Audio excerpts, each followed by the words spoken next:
like that dear old Ben Affleck has been pegged to play Batman in the upcoming movie Batman vs. Superman, come out in 2015. And right now, it's just been announced. And when I mean right now, just a few days ago of this recording.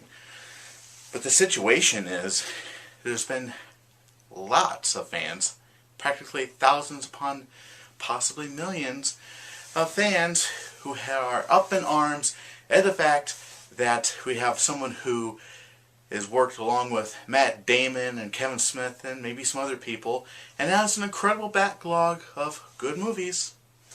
Yeah, they're good movies. And he's going to be playing Bruce Wayne. And there's even a petition that's been on change.org with over 30,000 signatures asking Warner Brothers to please reconsider Ben Affleck as a character, or as a person portraying the character of Bruce Wayne. Really? Really, Internet? So what you're saying is there's no footage. Nothing's been shot yet. Okay? He's not wearing the bat suit. He's not really done anything apart from just having an announcement that he's going to be playing Batman. That's all there was. That's all that's been done so far. It's just an announcement. And people are so pissed off. I mean, I'm a huge fan of Batman. I've loved the character ever since I was a kid. I've watched a TV series that was on in the 60s when it was on in reruns. I thought it, I think it's pretty cool. I did like that TV show. I did. I loved it for its campiness. But the problem is it's such a loyal fan base. I know this. But everybody gets their panties in a wad. All the Batman fans get their panties in a wad when someone's been pegged to play the Caped Crusader. Okay? Let's just go back to the films. Okay, let's start with the 1989 Warner Brothers classic, simply called Batman. I'm Batman. Yes, you are. Yes, you are. Michael Keaton played the character in that movie in 1989, as well as the sequel in 1992 called Batman Returns. I'm Batman. Yes, yes, you are. We've proved that already. But we're going to go back to 1989 with the first movie. When that movie was first announced, people were excited. Batman's going to be on the screen. Alright, great. And then they announced Michael Keaton. Yeah. Michael Keaton. Yeah, he was Beetlejuice in 1988. And he did some other good movies. He's a comedic actor. He started out as a stand-up comedian. And he actually did a pretty damn good job. In fact, I can tell you, when I first heard about that, I was just like, Michael Keaton? Him? A lot of people felt the same way. So I thought to myself, well, I'm going to also watch it because I love Batman. I'll go check it out. And I'll never forget the day that my brother and I went. It was so much fun. Going to see movies with my brother has always been a real treat. And I'll never forget that day we went in there to watch the movie. Came to town. We went on a Saturday night. And sitting there waiting for the movie to start. And then when it did, and the opening music, the opening score by Danny Elfman played, and it was slowly panning over the logo. I was like, yeah, oh yeah, this is going to be good. And it was. It was definitely, it was so good, in fact, that the $48 million budget that was given to greenlight the project in the first place earned back over nearly 10 times as much. Just, over 440 million, I believe it was. It was a huge success. It even won an Academy Award. Awesome movie. I loved it. Unfortunately, to this day, I've never owned a copy of it, but whenever it's on TV, I'm going to be right there in front of the TV set watching it. It's that damn good. And a couple years later, in 1992, when Batman Returns came out, I was there again with my brother. We watched it. Now the thing about this movie is it's just critics have said it's a little darker than the movie before it. I really didn't think so. I think it was about on the same level. But Michael Keaton as Batman? I'm Batman. Yes. Yes, you are.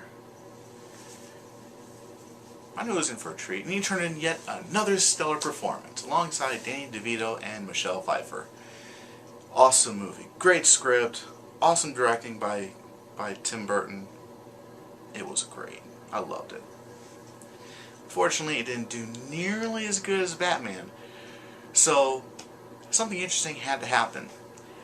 When there was an announcement of a third movie, instead of Tim Burton directing it, it was directed by Joel Schumacher, although it was produced by Tim Burton.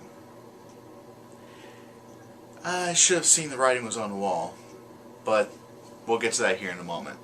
So, in 1995, Val Kilmer... I'm Batman. No, Mr. Keaton. It's Val Kilmer. He's playing Batman. I'm Batman. I said shut up. I will strangle you.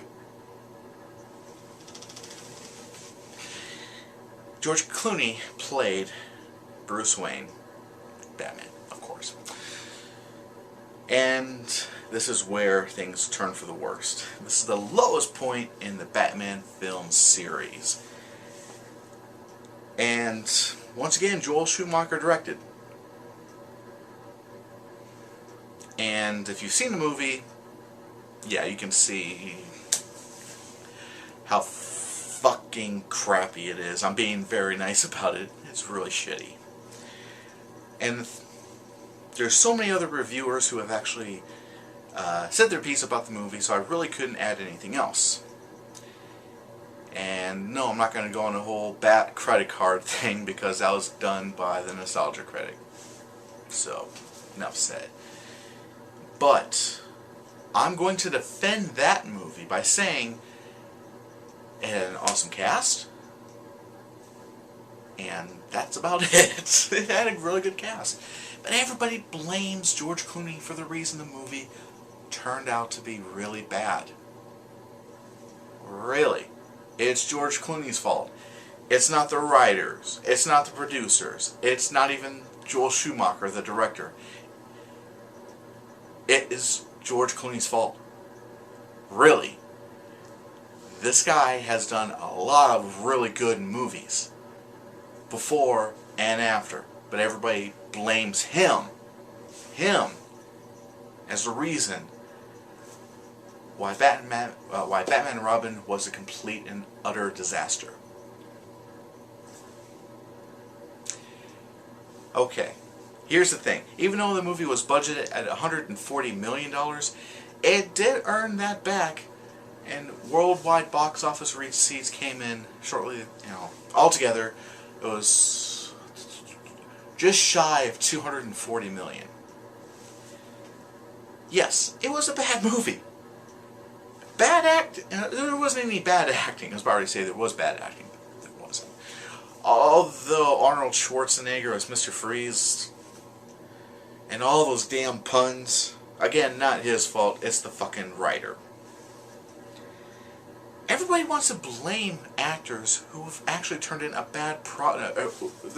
They're the reason. People blame the actors as the reason why the movie was bad. That is not true. These are trained professional actors. They're doing what is given to them. They read the lines, and they are directed to deliver their lines a certain way. But no, it's George Clooney's fault that that movie was bad. No. It wasn't his fault. I blame the writers, the producers, and the directors.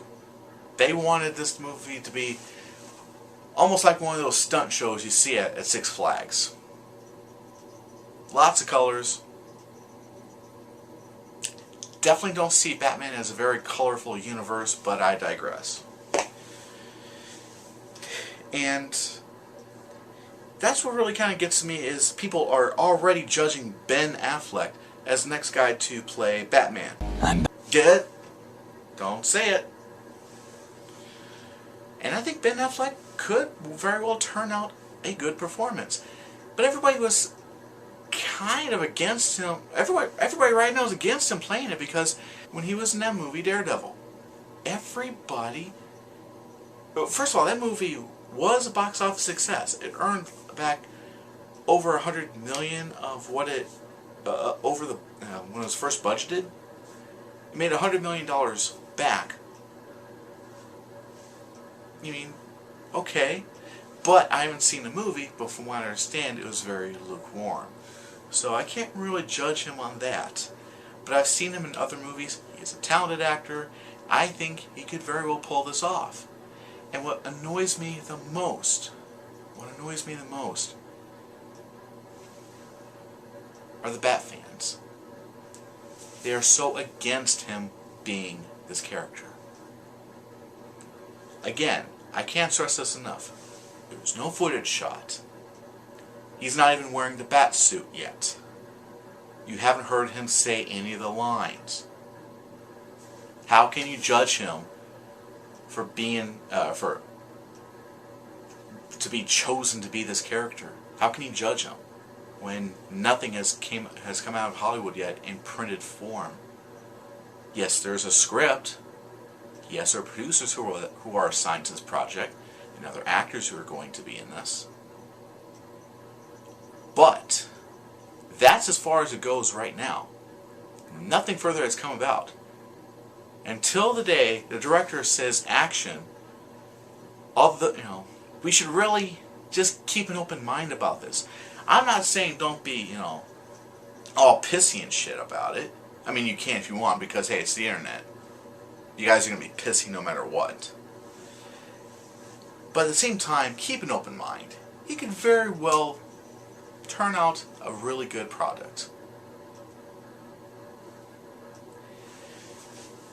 So, basically with rose-colored reviews, I will go ahead and I'll just give you the scores of at least the 4 Batman movies I've seen, which were the 2 Tim Burton movies and the other 2 Joel Schumacher movies. Batman, 1989, I give that movie a 10 out of 10. Perfect. Batman Returns, I give that a 9 out of 10. Not perfect, but I still liked it. Batman Forever, 8 out of 10. And then Batman and Robin, solely based on the fact that there was a terrible script and the directing was shitty, give that movie a 4 out of 10. I'm being generous because they have some really good actors and they did a damn good job. So there we go.